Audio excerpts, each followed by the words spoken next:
Welcome into the live stream. If you're catching this live, we're gonna give this just a second while it hooks up because sometimes it cuts off the beginning, and then Chuck here is gonna lead us in. Yeah, thanks everybody who's tuning in. Will, how have you been while we're getting these live viewers in here? You've been away from the pod for months. It's been a while. Yeah, it has been a minute. What did you think of Hatgate? Did you see that Adam photoshopped a Lakers hat on me? I found it very believable. I didn't Photoshop a G-damn thing. The work was stunning. It was clear. You could see my hair. That was a pre-mustache. You take that from my LinkedIn, you sick freak. You got future-like hats on there. It's cool, man. Adam, if we could get your chair to be even lower, that would be great. Right. All right, I think we can bring this little thing in, I guess. Yeah, let's do it. Kind of filtering in. What is going on, Clippers fans? Welcome to Season 2, Episode 11 of Clips and Dip. We are part of the 213 Empire. I am Chuck Mockler, joined by Adam Osland and William Updike. We talk the Clips 3 times a week during the season, around once a week during the offseason. You know, we're all very busy and nothing's really happening. Before we kind of get into the main stuff, we're going to be talking the Clippers power forwards heading into training camp. Those seem pretty solidified. Then later we're going to kind of talk about if Kobe Brown could be a contributor. I've been watching a bunch of his highlights, probably too much, and I might be too hyped up on what he can bring to the Clippers. And then the Buddy Hield news that came out earlier today. The Pacers are looking to trade him because they couldn't have gotten an extension. So, of course, we have to talk about that. But first, Will, how the hell are you, buddy? You're back on the show. You're refreshed. Adam and I have been holding this thing up without you. No thumbnails on the YouTube videos. It's been a nightmare. Classic. No nicknames either. Let's get it going. Our first, first message here from we are live on DJF. YouTube at Clippers Podcast on YouTube. DJF Music Production says, get rid of Morris, keep Batum. Sure. We'll talk. No problem with that. We'll talk some more power forwards in this. We have a pretty strict rundown about these things. It's pretty heavily scripted in case you couldn't tell. But we will definitely get into that. Common opinion in old Clipper dumb. Before we get back to that, or get to that, Adam, let's talk your big yellow hat. This is a new look. For those of you not watching, are you a Ducks fan? I went to a college where they think it's funny to say, hey, we're undefeated since 1920 because we never had a football team at Biola University. Sure. So I was kind of a free agent. A few of my buddies went to Oregon, and I like the Pacific Northwest. I visited there once, and the people. What? Once does it for you. They sold me on it. But, I love the old Huey, Dewey, and Louie characters from Disney. In the original one, because they were all primary colors, it was red, blue, and yellow. And so the yellow really stuck out to me and spoke to me. And so I was like, you know what? Oregon's kind of awesome. And speaking of Disney, they used to have the freaking Donald Duck as their mascot before I think they just severed ties, and now his name is Puddles. And he has nothing to do with Disney. Yeah. Well, if someone sends in some weird-looking Oregon Ducks apparel, Adam will wear it. That's a onesie, crop top. Mm-hmm. I'll wear anything that's somewhat, revealing and also non-offensive. And we deem what is offensive. Use your discretion there. Use your discretion there. I was wondering who was going to say something about Dylan Brooks. It's Tomer Azarly. It's Tomer Azarly in the chat. Thank you for watching, Tomer. Fantastic Clippers journalist. Bigger fan of Aaron Brooks with the Oregon Ducks. But that's fair. Shout out Seattle. All right, let's get into ranking the Clippers power forwards heading into training camp, which is not a very fun. Oh, we're not going to lead with the Buddy stuff? We can lead. Do you want to talk Buddy? Let's talk Buddy. Are you hyped on Buddy? We're getting some Buddy talk in the chat. Let's do it. See, if I had said that, Chuck would have just accosted me for not looking at the rundown. Keep on That's moving. segment 2, Adam. What's wrong with you? Because Will says it with a drink, and you're cool with it. You don't look at the rundown. Adam's like, what are we talking about? What about Will not looking at the rundown? And I do look at it. We just mentioned the Buddy trade in the headline of this video. So, yeah. Sorry, we're getting really in the weeds here. Chuck, why don't you break this down for us? What's going on right now with our friend? I feel like he comes up a lot in Clippers conversations. What's going on with our good old friend Buddy Hield and the Indiana Pacers? He is being made available for a trade. It seems amicable. They can't really figure out this whole extension thing. And now he's available for trade. That's what we know. We asked Clippers fans over on Clippers Twitter, trade for Buddy Hield or no. 52% of the 100 or so votes said no. Someone said we have too many guards, but this was also someone I'd seen talk about that we should trade for Harden. So I'm not really sure where they're thinking there. But Adam, since it looks like you got the rundown open, where do you feel? Like, where are you on the spectrum of, does this interest you at all? Does Buddy Hield, would that move the needle for you? He's making 19 mil this year, and then he has 2 more years on his contract for the money heads out there. It depends. Perhaps that person that was saying we have too many guards is just expecting James Harden to be one of them. In that case, obviously, Buddy Hield isn't much of an option. But he wants to be paid after this season. So if you're taking him in as a rental to help boost up the roster and the shooting overall this year, just for this year, and then it depends on who you're giving up, I think it's something to look at. But he is very one-dimensional. He's a great three-point shooter. I just saw this tweet where you can make the argument of high-volume three-point shooters. He's near Steph in that area. The last 6 seasons, is the only other player outside of Steph and his illustrious greatest shooter of all time career that has taken at least 8 3-pointers per game and a shot over 40% on those threes. So it's not just like with Luke Kennard, it was more about, okay, he's only taking 4 of them or whatever it was with the Clippers, but he was absolutely deadly and lethal from beyond the arc. But yeah, he wouldn't shoot him at times, and he would get reprimanded for that by Coach Lue. Buddy Hield has no problem getting them up. He's been doing it back to his days with Oklahoma when people said, is he the next Steph Curry? That's not the case. The rest of the game has never materialized like that. But he is unbelievable as an off-guard, spot-up shooter. The problem is defensively, I'm looking at his rating overall, and it's 115. Now, he's been on bad defensive teams. It's hard to kind of separate defensive rating and parcel it out for an individual defender. Right. But yeah. I also have watched him a little bit, being from Sacramento. Okay. And he was, a star coming out of Oklahoma and a star in the tournament. And I believe ended up losing to the Oregon Ducks. Was it? I think so. No idea. I think that's what happened. But they went to the Final Four that year. They had to go through Oklahoma. But he is a liability on that end in the same way that Luke Kennard was. So if you're trying to find guys that don't have a lot of holes in their games, that don't hurt you on one end, Buddy Hield isn't that. He's someone where if everybody else is good defensively out there on the floor, they're still going to try to pick on him, matchup hunt him. So that can be problematic for this Clippers team. But it really just depends on what you would give up for him. If you're playing it out like, hey, he's a rental for $18 million and we're not giving up much, well, yeah, I think that is someone that could help this Clippers team right away this season.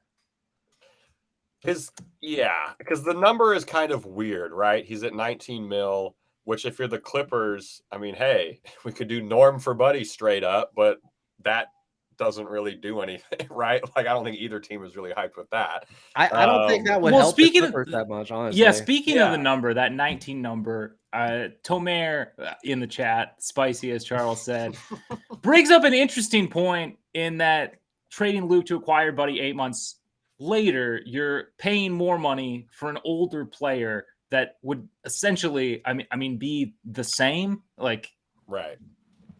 The only difference is it's expiring. Luke's still under contract for what, 15, 16 million. It's kind of worse. Years.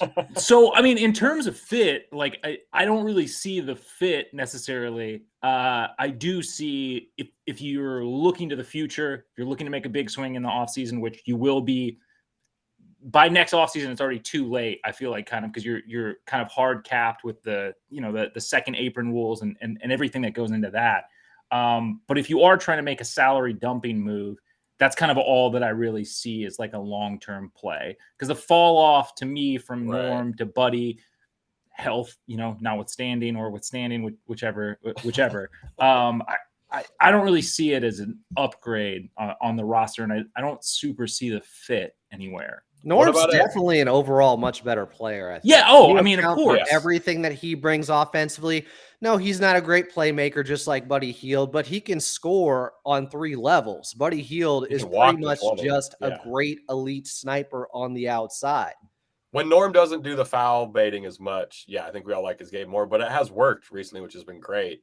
I saw some people on Twitter really kind of shooting for the moon, which would be a trade to get Buddy and Miles Turner, which would be like the biggest of all swings. Again, another name that Clippers fans love to hope for to be on the team, Miles Turner. He did get 31 and 29 dropped on him by Ivica Zubac, which was pretty cool to watch. But that seems like a pipe dream. I think doing that big of a swing, I don't think you're getting rid of Zoo to bring like that money seems big. That's a seismic shift, I think, in the Clippers roster if you're bringing in those 2 guys to make the money work. Well, and they finally kind of committed to him. They gave him the 2-year extension. Now, they could still trade him. It's a tradable contract. I don't know what stipulations are when they could make that move, but it seems like they like Miles Turner more than people thought, because for some time it was thought that he was the John Collins, that it was just inevitable that he was going to get moved eventually, and it was inevitable that he was a hashtag future Laker, as many Lakers fans thought. And Buddy Hield, though, those rumors are absolutely going to start up. Yeah, no doubt. Although they've done a great job already this offseason. I don't know if they need much more. They brought in Gabe Vincent, so I won't compliment that team. That seems like something you feel very comfortable doing, Adam. So you can compliment them. Well, yeah, when everybody else was saying they suck on this podcast, and I was like, actually, guys, they got way better at the trade deadline. They're a problem, and then they got to the Western Conference Finals. So I'm just pointing out the obvious. I don't know. I'm not praising them. I don't want them to win, but know your enemy. Ignoring fit. It just depends on how low the asking price is, right? Like if you're shipping out another expiring, say Marcus Morris, and you're making those salaries work, and you have another expiring asset, Buddy Hield, as I said, not young, still only 30, on an expiring deal. Like maybe that's a little bit of a sweeter trade chip if you look to make another move later. But like from a purely fit perspective, I guess I don't really see the need. I don't really see the need for that player. We have as good of shooters who can do more, and present the same liabilities, obviously defensively. But yeah, I don't know, man. This one. It doesn't have me. It doesn't have me that tantalized. If I'm being perfectly honest, you're whelmed. You're whelmed by this trade. Yeah. Put the Tomer comment up if you don't mind, Will. He says, how far is Indy from Philly asking for a friend? That's been a popular theme since this news broke too, as you work a 3-teamer that sends Buddy to Philly, and then he who apparently cannot be named on this podcast anymore gets over to the Clippers. My thing, fire up your trade machines, boys. my thing is with this, we've talked about my opinions on this trade, and I think for the spot that Philly is in, I don't really know unless it's beyond repair, the relationship or situation. Do the Clippers really have enough to sweeten that deal, to make that happen, even with their best offer? Yeah. And let's say somehow now Buddy Hield is involved. If Norm Powell wasn't moving the needle for Philly, like I don't really know how that sweetens the pot necessarily. Why is it turned into player that has to remain nameless? Like it's the Village things. You guys did a moratorium on this. I know. Chuck made this rule. People got mad we were talking about him too much. Some people get mad when we're I'm talking about is PJ Tucker. I'll just say this. The fact that report is out there from Brian Windhorst saying that the Clippers, what was the exact verbiage there, Chuck? So that was a goofy aggregator issue. He clarified those, and he kind of basically said, like, it's not the Clippers didn't call him off. It was like a for now thing. Like the trade talks just kind of fizzled. Then Zach Lowe also said, like, he expects them to pick back up at another point. So it feels like we're still just in the mud. Isn't that also a negotiating tactic? Like, hey, I'm not buying the car for this price, and I'll walk away right now if you don't lower it. I mean, that's what happens during these things. Totally. Plus, we still don't know how bad it's going to get at training camp or at media day if James Harden is still on the Philadelphia 76ers. That changes everything. Yeah, training camp's in like 2.5 weeks, something like that. Like, If you're not watching us on @Clippers Podcast on YouTube, you're missing some fantastic nicknames. We've been missing Will. So we're out on the Buddy Hield trade.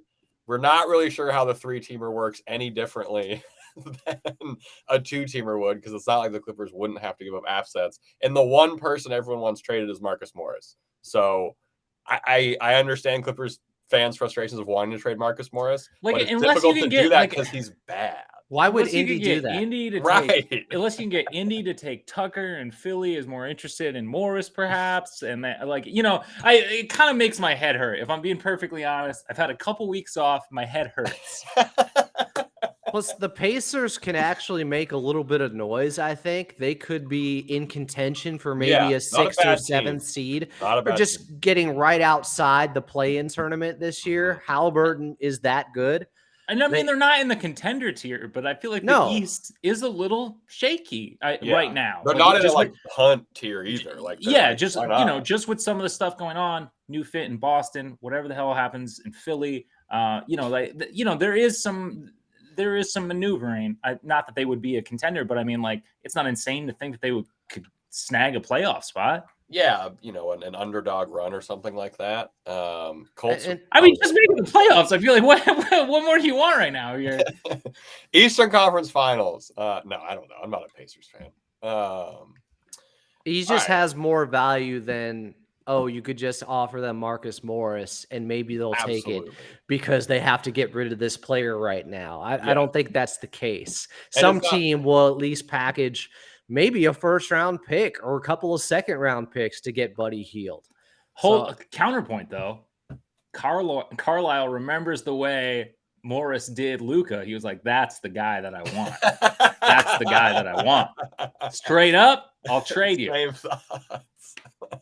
And other teams know the Clippers are, I don't know if desperate is the adjective I would use right now, but have already tried to thirsty. I would say they're thirsty. Yeah, they've already had a trade in place once, so other teams are like, oh, really? You just want to give us him? Like, it's not going to be easy for the Clippers to trade Marcus Morris. And even without Luke Kennard, the Clippers don't lack 3-point shooting. Buddy Hield's greatest strength isn't something that this team is in desperate need of. Right. Yeah, that's a really good call. Is he a good vibes guy? He feels like he's a good vibes guy. Right? Seems like it. There have been some issues here and there with Sacramento when he was traded, with the Pelicans and all that. I don't know. I don't know his temperament exactly. Adam doesn't know his temperament. Well, but more importantly than that, fit doesn't make a ton of sense. Unless you're giving up not a lot, which I don't know why Indiana would take. I don't see this happening anytime soon. That's a good call. Well, I'm sure we'll see some. We're getting a counterpoint again from Tomer Azarle. Tomer, should we just send Tomer the link to come on the show? We know he's not doing shit if he's watching our show. Yeah, I almost feel bad. Like, wait, let me invite him. He's getting really thirsty right now. He's sending all these. Send him an invite. He said, Buddy is available, though. Health does matter. Health does matter for this team. We've talked about it ad nauseum. We need to take the regular season more seriously and all that good stuff. We need healthy guys. Like, I guess this makes sense. Okay, Tomer is being shy. He does not want to come on the show. He says, can't I just support from afar? I was about to send him an email with the link in the subject line, join the show, coward. He's being a baby. But yes, you can support from afar. We appreciate it, Tomer. We appreciate you, Tomer. And everyone should also support Tomer's work that he does for the Clippers. All the beat writers are fantastic. Tomer is one of those fantastic beat writers. He does some of the best Photoshops in sports. Well, one reason it would be great to have him on is because the article he wrote regarding the new load management rules in the NBA and how he made sure everybody knew, guys, that doesn't really apply to the Clippers because they were never listed as resting last year. Right. Paul George. So it's much ado about nothing. I saved my brothers however much they were going to bet because they, if you're a Clippers fan, people send you things giving you shit about the Clippers. And they're like, did you see that the Clippers are the betting favorite to be the first team to receive, the punishment for this? And I was like, they won't be. They literally, even if you took all of last year and had this rule, they wouldn't be punished for this. Fred Rogan brought me on earlier today on AM 570 to talk about it. And the first thing was like, so how much is this going to affect the Clippers? You said no. And I was immediately like, actually, not at all. Literally going by the... Adam's the coolest guy on the radio. No, I was kind of a D about it. Like, hell yeah. Oh, Fred wait. and I have that rapport. Were they the ones who were telling us we need to talk about more actual dips on the show? No, that was Petros and Money. Okay, we've and got. then I came back at them and said, "Well, your name is." I'll do an hour about dips right now. I will derail this entire. All right, let's thing. do an ad break. Let's talk about power forwards. Then let's talk about dips. Tomer, if you want to come on and talk about dips, the invite is there. Coming up, we're going to be ranking the Clippers power forwards and then kind of where that position group ranks within the Clippers itself. But first, we have some ads if they've been too loud for you.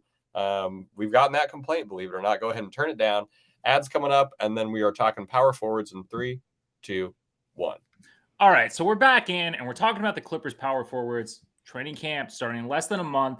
A lot of contention around this position. I actually want to lead in with the comment because we've talked on this podcast before about, where is Marcus Morris? Is he officially out of the starting lineup? Who knows how that's going? But we got a comment that said, I don't care if we're desperate enough to add a first just to move Morris for Buddy. I think, though, I think that applies for a lot of fans to Morris in general. Sure. I feel like this is the biggest elephant in the room, right? He was. Oh, yeah. He was already on the trade block. It seemed like things were moving there. I think that we got to start with the odd man out. Where do you guys see Marcus Morris? Is he, at this point, it seems pretty clear he's coming into training camp. Is he going to be back in the starting lineup for your 23-24 Los Angeles Clippers? I don't see, how you can do, what happened at the end of last season with Morris and him not getting playing time. There was a lot of stuff flying around about why he was not getting playing time, if the illness stuff and all that thing. I don't see how you can bring him back to start after how the season kind of ended with that. And because on Threads, he said bum ass Clippers. Okay, well, to be fair, some of the Clippers fans agree are bum ass. I'm always more Keith Morris. Bro, that is, I should change. That's a really good Can't name. both sides be wrong, though, in a situation sometimes? Absolutely. The level of trolling and going after his family and all of that was beyond the pale and ridiculous. Also, calling people bum-ass Clippers fans probably isn't the best way to handle it. In his defense, he said on Threads, he didn't tweet it. Yeah, I think that I think that the fan thing and the Threads thing is a little bit irrelevant. Your boy Greg says, knowing that the Clippers tried to trade him, if he's still in the team by training camp, how does that affect the team? So regardless of whether he's in the starting lineup or not, right? Look, we've kind of heard mixed things about Morris. It seems like he is at times a good locker room guy. It seems like at times not. He's not the kind of guy that I want sowing discontent, like a vet who's been on this team, longer than a lot of guys. Has a lot of pull. Seemingly has a lot of pull in here. I don't know if that's a guy, and I don't know what the conversations have been, but assuming that he is on the team in training camp and coming in the open season, regardless of where he sits on the roster spot, there has to be something done to both clarify his role and to smooth over whatever sort of ill will kind of happened there, assuming that he is still on the team, which at this point on September 20th, I am assuming he is going to be on this team in training camp and likely for the season opener. I put this one comment on that Carter Kieran just said, which I think is an interesting point. I think Ty will want him here if he's on the team. Adam, I'm sorry I cut you off, but do you have thoughts on that? That seems like him in the starting lineup? No, just there, not in the starting lineup. Like, want him around? I think that's on the team. He's around. So what does that mean? I don't get it. I think that's a good point, though, because I do think that they have a relationship, and regardless of where he stands in the starting lineup, which I think we're all in agreement. Hopefully, opening night he's not in the starting lineup, but I do think that the relationship that they've been that they've had thus far would indicate to me that is probably the best. If things are to be smoothed over, that's probably the light at the end of the tunnel, or the best thing is that they do have this sort of relationship. Well, I will not elaborate any further. Thank you. Don't be a weird ass. Yeah.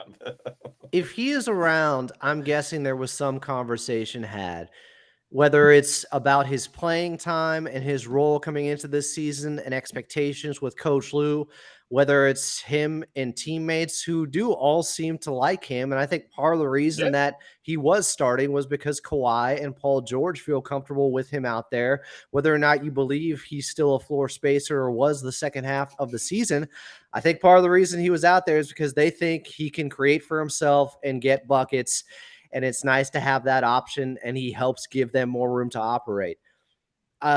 I just have to think, after the way things ended last year, there's going to be some type of dialogue behind the scenes with Marcus Morris and what's going to be his role moving forward. Maybe they've been talking so much about it, Ty Lue ran out of minutes. That's why he hasn't talked to Robert Covington since the end of the season. It's like, Rocco, I ran out of minutes. None of them rolled over. I feel like that transition's pretty natural. Like, naturally, let's talk a little bit about Robert Covington. Like, where do you guys see him at? Do you think things are going to be better than last season? I will say, from a PR perspective, we haven't seen a lot of Robert Covington offseason content from the Clippers account. Yeah, what did he play? 700 minutes? Don't know what to make of that. I think he played around 700 minutes, which is, some say, maybe he deserved more minutes. It's a gentleman's 800. He was ninth in minutes played last season. He was ninth in minutes played, behind a guy who was traded in Reggie Jackson by about. Okay, well, they don't play the same position. I feel like that's not a fair. He was under 800. I don't know what's going to happen with Rocco. This is somehow a guy who had a really great, first stint with the Clippers. It was fantastic. Obviously, some abnormal shooting splits for some of it. And then the second chapter was terrible. And now we're just kind of at square one again, it almost feels like, with Rocco. Is it no one knows? Is he going to get playing time? I don't know. Based on the playoffs or how the season ended, probably not. I just feel like last season could turn out to be an aberration in the way minutes were allocated, given by stuff that the front office talked about, given with treating the regular season more seriously, given more defined roles coming into this year where you don't have three guards in John Wall and Luke Kennard and Reggie Jackson who are all vying for minutes. I just think it's going to be different around this team. And Rocco could benefit from that because the schedule's too tough. I don't see how they can't play him more. He ended up at 779 minutes. Marcus Morris played more than twice as many minutes than that. He was fourth on the team in minutes played. Nicholas Batum over twice as many minutes than that. He's a year older now. How do you get by in the regular season with a team that's older? Well, you got to platoon guys a little bit more. You have to save legs by using, if you still have all these power forwards, if you still have threes and fours and wings that can play out there, just divvy up the minutes a little bit more to keep legs fresh. But I feel like we said all this last year too. Like that's what I guess. We did, but we didn't have three guards that I just mentioned where they tried to make it work with 3-guard lineups and 4-guard lineups. But I just hope it happens. I mean, with the Morris situation definitely makes me more excited about Rocco's playing time, right? Like it seems like this is an inroad, even if he's still on the team when camp starts, that Rocco should get more minutes. Because after we don't like Morris, Rocco, and Batum were the power forwards basically last year. That's who played power forward last year. I'm kind of curious. That's not going to be nice. Like if that's our whole core, plus KJ Martin going into next year. Which I want to talk a little bit more about KJ Martin here in a second. I'm just curious though, your guys' thoughts on this. So I know that there's been a lot of disappointment from fans about this Clippers offseason. Moves, not moves made. I feel like last season, maybe we didn't give enough credit to how many things they were still kind of fucking around with, like for lack of a better term, like in terms of, making the John Wall thing work. And then, later bringing in Westbrook. Could there be a benefit to like let's say, things stand where they do right now and nothing happens on the Philadelphia front. There's no additional guards brought in. Could that be a benefit in actually bringing some more clarity to the wing rotation, which I do think, aside from all the issues the Clippers had last season, was questionable at times. Yeah, it's questionable right now. Like it's a questionable power forward core we have right now. The fact that none of these guys have been moved, and in fact they brought in 2 more players you could say that could possibly play the floor in Kobe Brown and KJ Martin.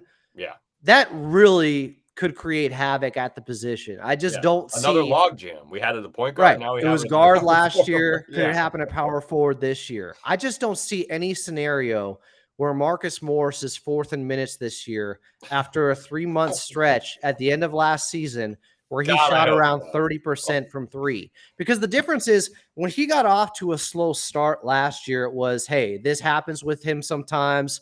Older legs, he settles in, he finds his shooting stroke. But instead, this time it fell off a cliff the last 3 months of the season. You got a pretty big sample size of a player looking to just age drastically and not be the guy that he used to be at all for a 3-month sample. That's the difference to me. Like you know who he was at the end of last year. He drove his rascal scooter off a cliff is how I would describe Marcus Morris's final close of the season. The names are getting insane. Again, if you're just listening, you need to watch this on YouTube at youtube.com/@ClippersPodcast. So not to mention though, also you have all these power forwards. And last year it was, well, they might play Rocco at center because they don't have a Mason Plumlee coming into the year like they do this time. Like, where do they fit in when Plumlee is also there and you actually have a backup 5? So this is what I kind of wanted to talk about too, is like, how do we rank our current power forward core of known quantities? Because we talked about Kobe Brown, who we're going to kind of close the show with a little bit. But our power forwards, Marcus Morris played 81% of his minutes at power forward. Rocco, 73% of his limited minutes.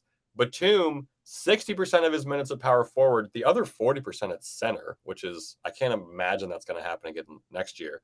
And then the next highest was PG with 26. So I'm not really going to count him as a power forward.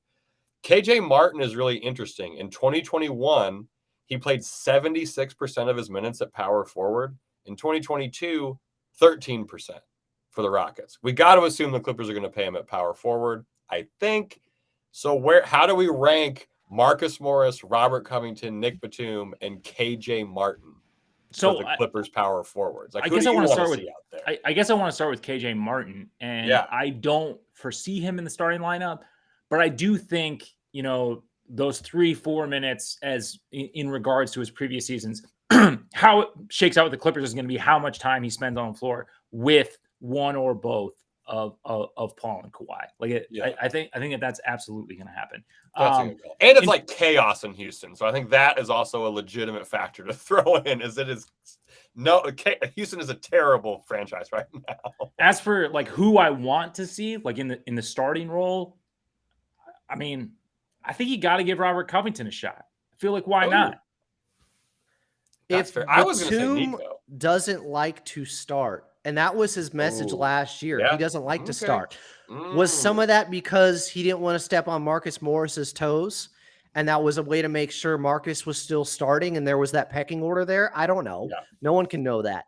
There was some chatter. I will say there was some chatter that Nico,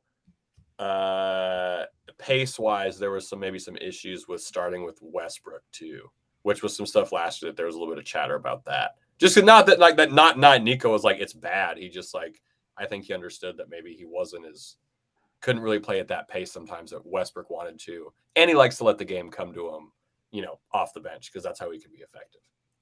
Well, and then it comes to what was the real reason that Robert Covington wasn't playing last season? Was it something that we couldn't identify? Some advanced numbers out there and what they didn't want him a new stat to fall into. Well, we had the Marcus Morris stat from Justin Rousseau, what it said about rebounding percentage as a team when he was out there on the floor. I don't know if there was something lingering out there from Robert Covington and something we didn't know. Obviously started off very slow from beyond the arc, but he ended up shooting 39% from three. So he caught fire by the end of the season, granted still in limited minutes. But sometimes when a guy doesn't play, it has something to do with practice and what the coach is seeing there and not fitting. And that's only something they would know internally.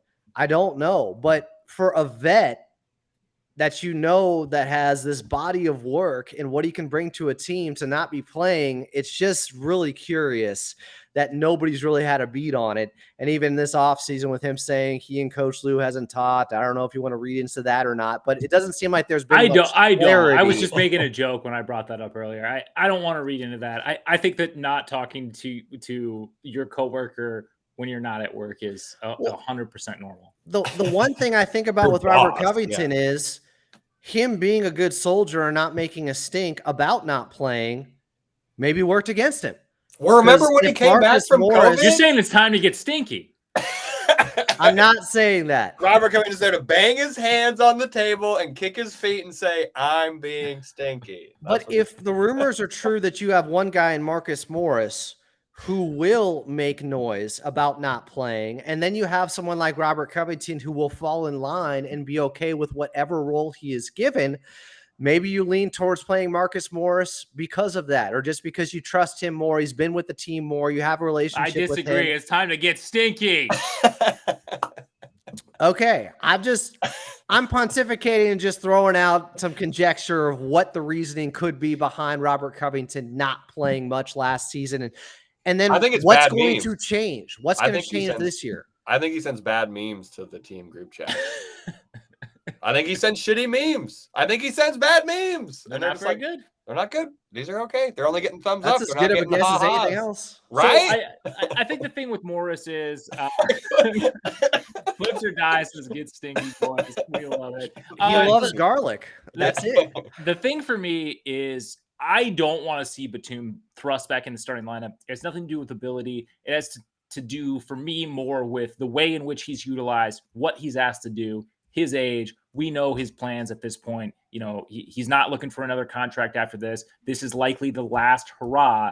I would love to get him at his most effective, which I think at this point in his career is not necessarily in the starting lineup. And that's not a knock on him. I think, if physically he was there, if longevity wise, that was the best decision, I would trust the team to make that. But I think from what we've seen, I think that he's better in sort of a bench role, in sort of like, break in case of emergency, not even of emergency because he's going to be used a lot, but you know what I'm saying. So now this comes back to the point we're trying to rank the power forwards for the Clippers. We don't want Marcus Morris to start. We maybe don't think Robert Covington should be the starter either. I never said that. Might not want I never said that. But I think that paints the picture. 23-24 Clippers get stinky. I think that paints a picture of how messy this Clippers power forward rotation messy, is. Stinky. That's the Clippers, baby. It's not good. We never would have foreseen. If we go back to end of May or early June, one of the things we talked about is, of course, the power forward position is going to be cleaned up. No. We said at this point, we probably have a much better idea of who's going to be starting at power forward because somebody would have been moved. We have no idea now. That has not transpired at all. No. They tried to make it happen with Marcus Morris. We can read tea leaves that way, that he's the odd man out because they tried to trade him. I don't think it's reading tea leaves. I think you're reading a book at that point that says the Clippers tried to trade this guy and then it fell through. It's reading a tweet from Woj that said he was traded. Tweets are books now. Well, I guess my thing is coming into this offseason, we talked about this on the podcast. We talked about this multiple times. Even in the absence of acquiring some new great talent, right? Like some top tier or second tier talent, I thought the Clippers were in firm need of a reconsolidation, right? Mm-hmm. And the wing position, I feel like most glaring. That hasn't happened. Sort of the opposite has happened. We've sort of thrown another hat into the ring, with Martin, and I don't know. Like I said, I hope that, assuming nothing changes from where we are right now with the guard position, that this is something that they can focus a little bit more on.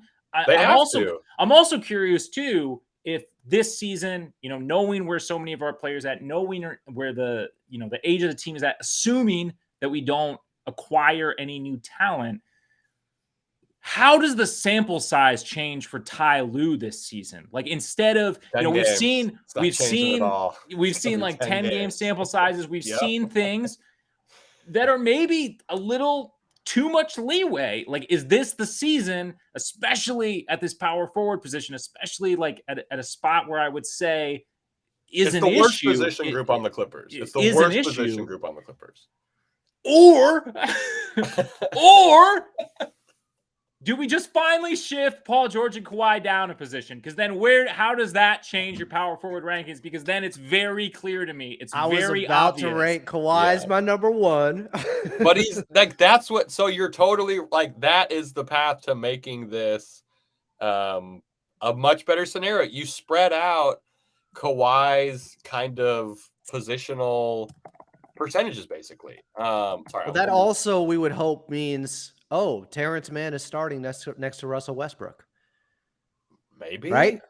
I mean, that would be tight. If Kawhi and PG are getting moved, who's the most likely option at shooting? I'm pro that. So Kawhi played 9% of his minutes at power forward next year. Or last year, excuse me. 9%. Chuck's seeing the future over here. I hope not. How much? Well, yeah, because Marcus Morris was 4th in minutes. Right. So, I mean, that's a good point. Clips or Die brings up a good point in the comments.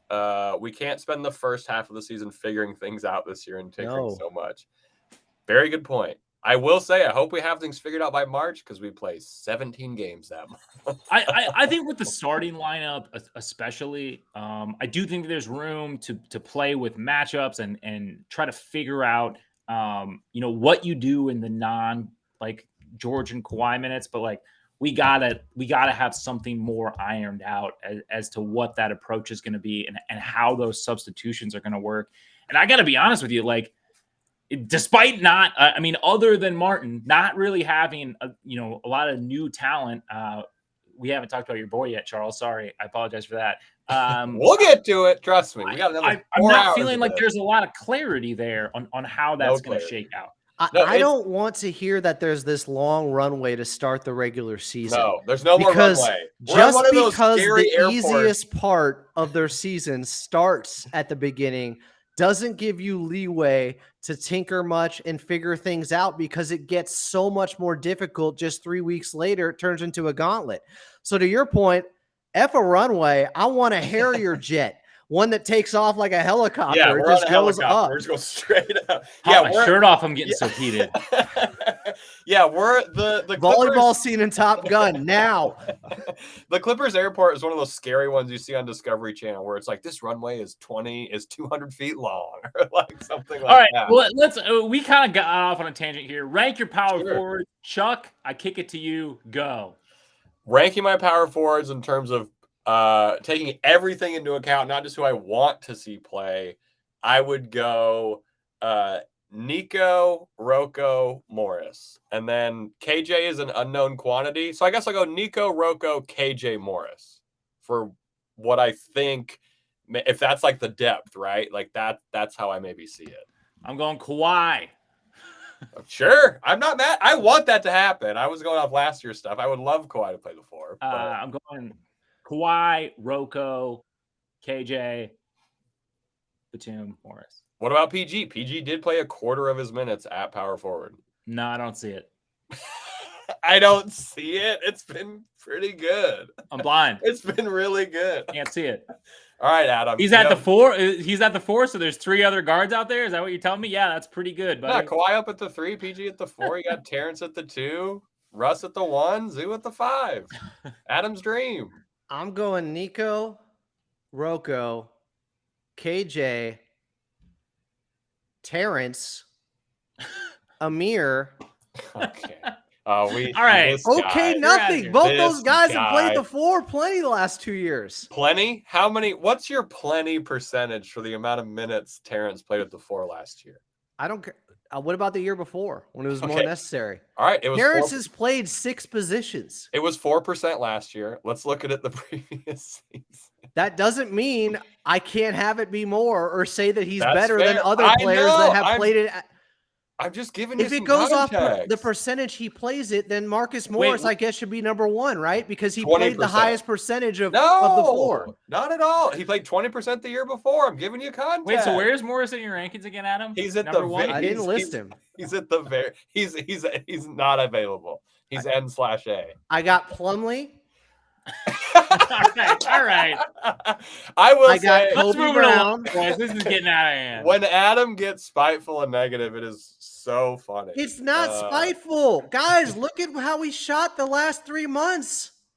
He was legitimately one of the worst players in the NBA. Well, Amir has some other things that are actually very serious talking about, so I'm not sure what his season with the Clippers is going to be. I want Marcus Morris to thrive and be great, but he wasn't for 3 months, and he's getting older. Fair. And they tried to trade him. They did. You're not wrong. What's 3 months in an entire career, though? You know, it's more representative of the player he is now than 10 years ago. For me, also, yeah, Morris is kind of at the bottom of the pecking order. He's at the bottom of everyone's pecking order. Yeah, there's no one. Clippers fans can't agree on anything other than the fact that Marcus Morris should not play power forward next year. It's not about spiteful. It's about results. That's all I care about. You seem upset about the thread he sent. You bring it up a lot. No, I'm upset about the 4% with Terrence Mann. Like, he can't play effing power forward. He can. Adam's the proverbial bum-ass Clipper fan. We're going to talk about, all right, we got to cut to ads again because we got to keep the couple lights we have on our respective homes on. I have one and Charles has one. Adam has no lights. Oh, wait, I think I can see one in the reflection of his sick-ass poster. I'm lighting you up. I don't need lights. I will say the poster looks a little crooked. No disrespect. Coming up, we're going to talk Kobe Brown and his path to being a contributor, as well as some other random stuff, including some Clippers marketing stuff that I think I'm the only person in the world who cares about. We got ads coming up in 3, 2, 1. Welcome back in Clips and Dip. I'm Adam Moslem. We got Chuck Mockler. We got Will Updike back, luckily, which means we have the name tags rotating right now. If you're watching us on YouTube, it's a lot of fun. This is a live episode, but we still take breaks for commercials in case you listen to it later on, and we try to take care of everybody with the audio levels. Excuse me? We put it on the audio. You got to have ads in there. You can find us on iTunes. You can find us on Spotify. You can find us everywhere, and at Clippers Pod on Twitter, at Clippers Podcast on YouTube. Coming up still, we'll talk about Moon. There was some news that was made a little bit earlier today. But first, let's talk about Kobe Brown. Chuck, you put him on the rundown for a reason. I know you've been watching highlights and you're doing a deep dive on him and trying to decipher whether or not he can contribute something this season to this Clippers team. Yeah, so there was a tweet from Justin W., a.k.a. LA Clippers Film. Please watch us on YouTube if you want to get some of these gags. We can't keep giving these name gags away for free on the audio pods. Justin W., a.k.a. LA Clippers Film, someone who you absolutely should be following if you want to learn more about basketball, if you want to learn more about the Clippers. It's a great resource. He tweeted, in parentheses, I think there's a real route towards Kobe Brown being somewhat of a contributor for LAC next season. I saw this tweet and then went on a vacation where I was in the woods with no cell service or anything. And it just had me thinking about how shitty the power forward rotation is and about how Kobe Brown, based on what he did in Summer League, which might have been an anomaly because his 3-point percentage was absurd. But he has tools that help the Clippers out. Before we talk about kind of what he does well to get time, not just what he does well kind of randomly, what does an actual contributor mean to you guys for Kobe Brown? I'm not talking like, fifth in the team on minutes. I'm not talking anything like that. Is there a chance he's the third power forward on this team? No. You don't think so? Did you hear the names that we just ranked? They're bad. There's a chance it gets cleaned up, and therefore he has a better chance of sliding into the third spot. Who are you That's putting fair. ahead of, Chuck? So that's not. I'm not here to Who are put you him putting ahead him of ahead of? anybody. I'm not here to put him This ahead is of your anybody. segment. I'm here to talk about how he could find a way to being a legitimate contributor. Here's what he does. He passes well. He plays good defense. He has switchability, huge wingspan. He's a connector on offense. He gets the hockey assists, that whole thing. We saw his defense in the summer league. It's very seemingly so far with what we have real. He's active in passing lanes. He's physical.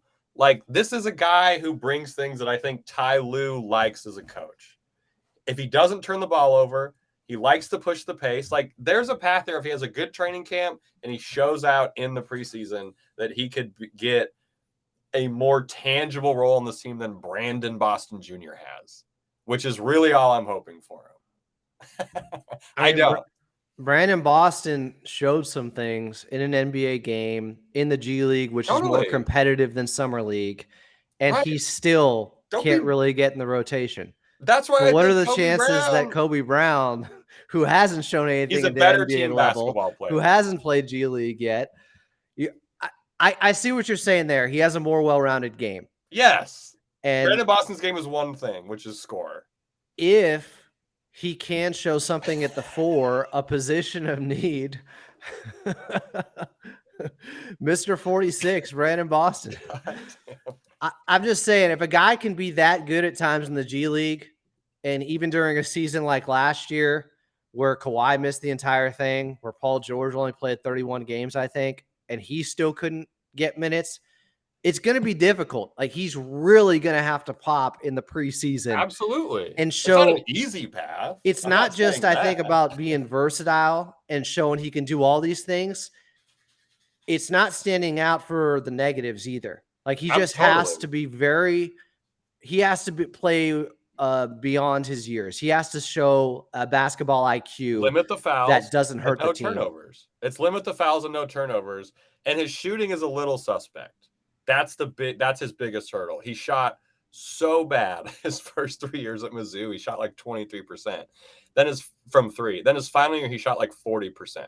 So there's this sustainable, right? Like, is that real? I don't know. Probably not would be my guess. Did he shoot at the moving hoops? Yeah, did he shoot at the hoop with a bunch of spikes around it? Moving around in a carousel. Can he shoot a steel ball underwater? Have we seen him try that, folks? Is he with Lethal Shooter or no? I'm just saying, I think, obviously, for a team like the Clippers who's trying to win a championship, he's not going to get, I just think his role could be bigger than Brandon Boston Jr.'s because he plays team basketball. He helps connect plays. He can see cuts well. He's a good, back to the basket passer. Like, these are things that this team needs at the 4. And if his defense sticks out, I think that's his biggest help. Greg has an interesting point too about the Brandon Boston Jr. comp. Kind of has to do with the position that Brandon Boston Jr. plays. It is much more of a logjam at the 2 and the 3 for Brandon Boston Jr. to have any playing time. We just outlined what a logjam it is. Now that we've broken down sort of this logjam at the 4, though, I guess I'm not as convinced that things are very clear at that position either. Which I think helps. We're in a great spot. Every time we helps. chat, I'm like, man, the Clippers are in a pretty good spot. I think that helps Kobe Brown. So you've seen we have the most known quantities at power forward, right? We know exactly what Nick Batum brings. We know, I guess, what Marcus Morris brings now. We've seen what Robert Covington brings, but the coach staff has no interest in that. Kobe Brown has an opportunity. Again, I'm not saying this is a lock. I'm not saying start him game 1.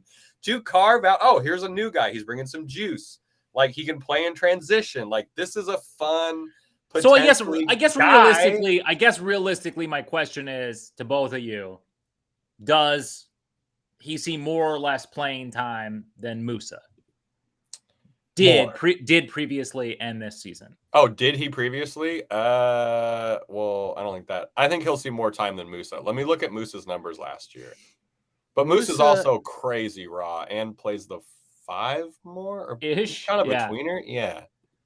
I mean, I'm just saying for like a realistic comparison. He helped them win that game One in game. Portland. One game. They're down 18 going into the fourth. One more game that Kobe Brown has played at this level. He's a rookie.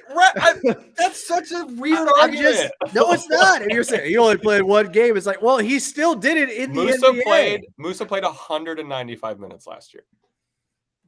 So you think Kobe Brown's going to play more? I think he can get more than DJF that. agrees with you. Kobe Brown is 6'8", 250 pounds, pure muscle and speed and athleticism with a 7'2" wingspan. He brings everything we need for a power forward. Don't start him, but that means we still need a starting power forward. Yes, we do. Could not agree more. I think he gets over 195 minutes next year. And I'm like, again. Does he get more than 420 minutes? Man, I hope he's right on the number, because that will be a very fun episode.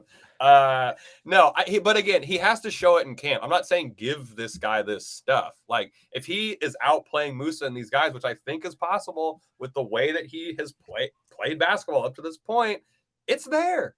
It's there.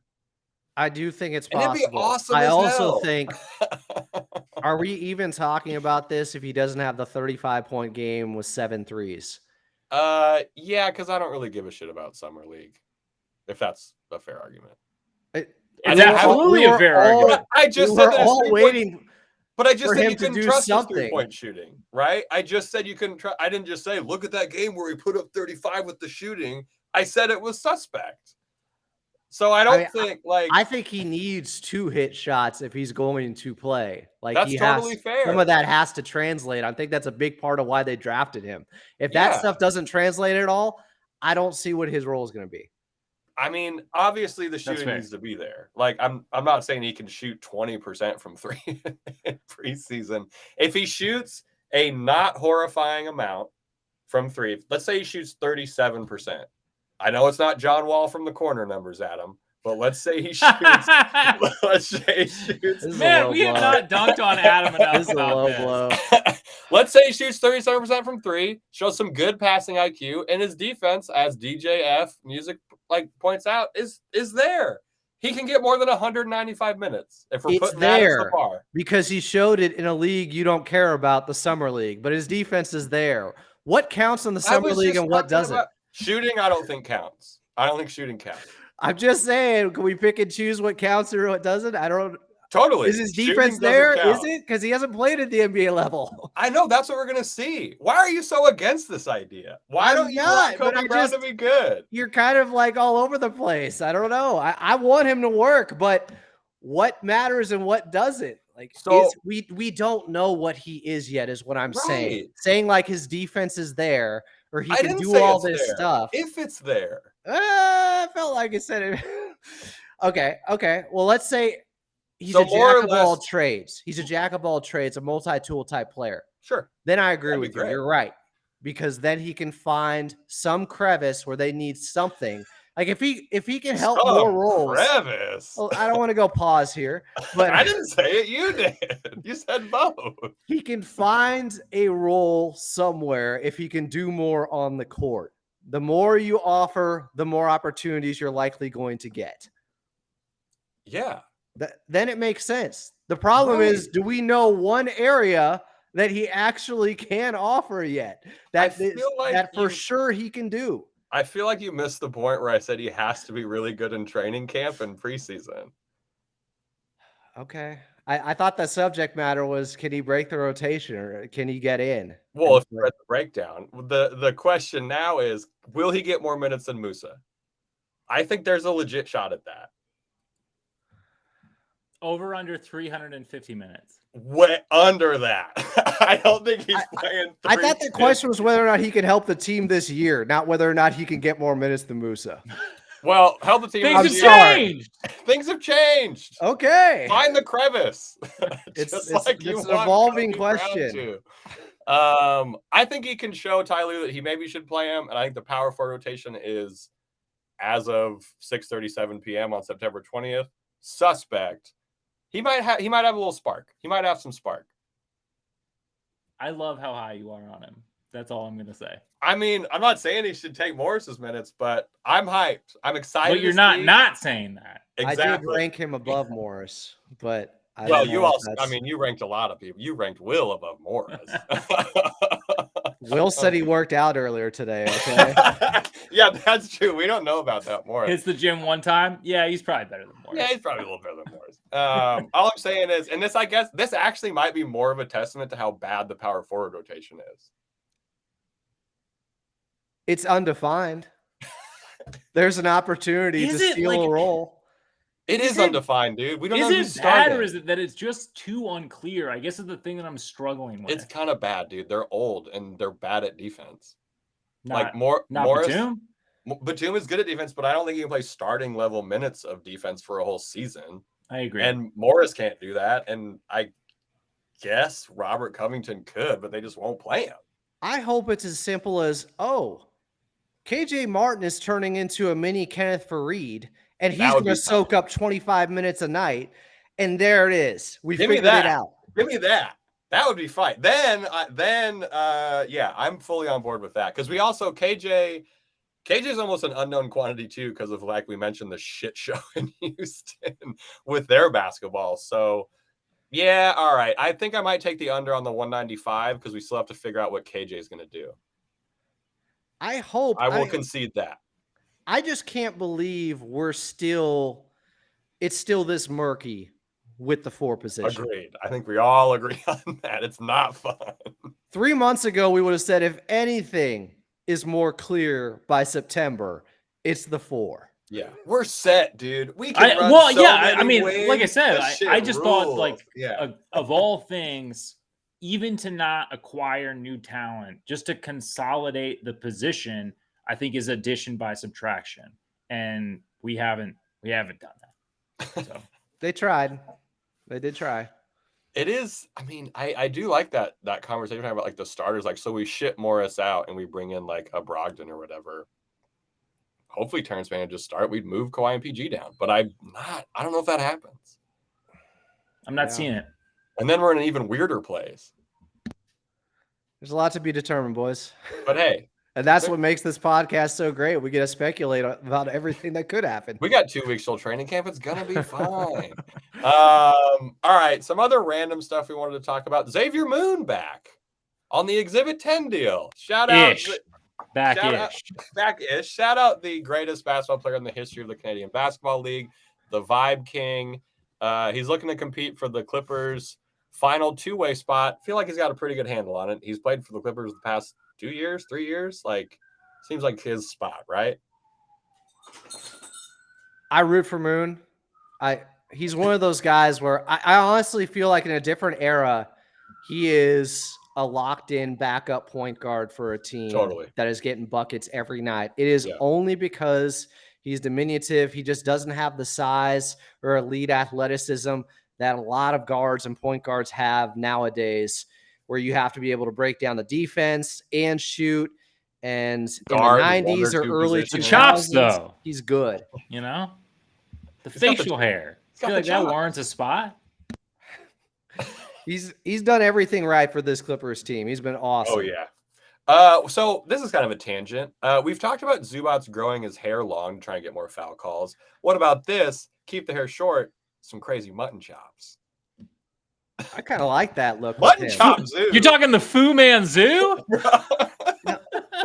Who was the guy who played the biker in Raising Arizona? I could see Zoo looking a little bit like that guy. Dude, Fu Man Zoo. Yeah. LOL WTF Eric, if you're listening. If you're out there, please. We need a Fu Man Zoo. Please. Also, please support all of Eric Bui's art. It's so good. He's given podcast piece and stuff. It's really cool. All of the the show. Yes, it is done by him. All right, final thing that I wanted to bring up. Except for Adam's Ninja Turtles poster. It is a sick-ass poster. Last thing I wanted to bring up, and then I promise I'll never talk about it again. The Clippers had the exact same schedule release video as the Jacksonville University women's basketball team. Whose came first? The Clippers did. But then how is it the same? So if you watch them, it's shot for shot the same thing. It's a basketball on the beach. We're in a crowd. I know what you're talking about, but like if theirs came out first, it's just clearly done by the same company. Am I the only one who cares about this? It's fair if I am. This is your crevice. You're not. It is my crevice. It's just uninteresting. As a fan, it's uninteresting. I have to imagine we're the only NBA team that had the shot-for-shot layout as a college basketball team for their schedule release video. So I care about marketing shit, which I understand not everyone does. But to me, it's a little soulless, and I just wish it had more Clippers, like just more uniqueness to it. I agree, and we've talked about this before, but I feel like this is one of the areas where the NBA has kind of had a corner on social media as far as sports are concerned. Yes, these like season reveal videos, they're getting lapped by the NFL right now. Yeah, I agree with you. I would like to see something a little bit more panache. I would like to see something with maybe a little bit more personality. You know? That's where I'm at, because when I first saw the video, I was like, okay, KJ Martin is taking a basketball to Chick-fil-A because they're playing the Nuggets. Sick. And then I see the same video from a small college school where they do like the same joke, and it's just kind of like, oh, okay. So our team didn't really make that. That's fine. Why are you putting this up? I agree. We've reused shirts in the playoffs. We got What do you think? So what's everybody's pitch on what do you want the team slogan to be this year? We gotta move past give no quarters. That's a great Adam, I thought you had it with stay stinky or something. Time to get stinky. Dude, get stinky might have to be the good. It's like Darkwing Duck. Let's get dangerous. Let's get stinky. So Adam can't really comment on this because he's paid by the team for his other job. What about give no dime? We just don't hand out we don't do assists this year. All ISO. All ISO, baby. I think get stinky. Clippers get stinky. That's what it should be. Let's get stinky, dude. An arena shouting "Let's get stinky" is a good time. You're missing a free throw if they're shouting "Let's get stinky." No. So what should the slogan be? It can't be worse than last year. It can't be give no quarter. What if it's give no half? No, I'm saying that's the slogan should be. It can't be worse than last year. I mean, empty the clip would be great, but there's no way they would ever do that. That would be insane. Yeah. I don't know. I'm excited to see. I feel like every team's gotten their city edition leaked except for the Clippers. And the city edition last year was really sweet. So I'm hoping we get some more of that, because that was nice last year. We got to give a shout out to the marketing department for the good. People are still holding out hope it's going to end up being a red jersey. I want it to be 4 LA street dogs positioned into an LA. That's what I want. That's what I want it to be. How would the layout work? What do you mean? 1 hot dog, 2 hot dog, 3 hot dog, 4 hot dog. Oh, okay. You don't like the Dodgers. Okay, yeah. Will had this like diagrammed earlier or something. Yeah. What do you mean? It's 4 hot dogs to make LA. Yeah. Dumbass. What's so hard to understand? Man, who knows what's going to happen? All right, I think we've given enough content. Adam doesn't want Kobe Brown to be good. What about is it over? What about is it over yet? This characterization, dude. Is it over yet? Is it over yet?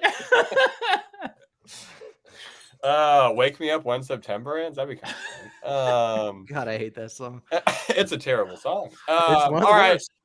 We're probably going to be back next week. We've been reaching out to guests. The way that you DM people on Twitter now is broken as fuck. No one wants to read your shit, which makes sense. Will, we're so happy you're back. We need some reviews on the show on iTunes. If you're listening in the off season, you probably care enough about the Clippers to leave a review. We'd appreciate it. We'll read it on air. Also, we're really looking for subscribers over on the YouTube. Not to plug it too much, but it is youtube.com/@ClippersPodcast. I stand corrected. I tried to correct Chuck earlier in the show. I was wrong. It happens. I'm usually right. Adam, Adam, would you like to say something nice to these fans before we head out of here? Also, I would like to say Adam wants Kobe Brown to succeed. He's pro Kobe Brown, we think. I love Kobe Brown. I just worry about if he's getting a bunch of minutes, something may have gone wrong. Yeah, that's not what I all want our power to see forwards' hips have this broken. Year. This is not true. Take that down. I actually do put some stock in Summer League and those 35 points and the way he got them, and that he was still willing to shoot after shooting so poorly from 3 and showing that level of confidence. Bad. Yeah, that's fair.